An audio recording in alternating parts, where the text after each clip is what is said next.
ሞተር ከማስነሳታችን በፊት የላይኛውን ከቨር በስነ ስርዓት መዘጋቱንና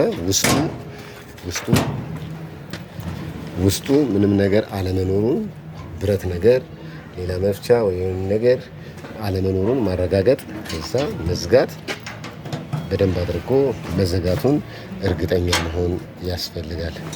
ይሄንን ማለት ነው። ከዛ የፑሊውንም ከቨር እንደዚሁ በስነ ስርዓት መዘጋቱን ማረጋገጥ ይፈልጋል። እንዲህ ከተደረገ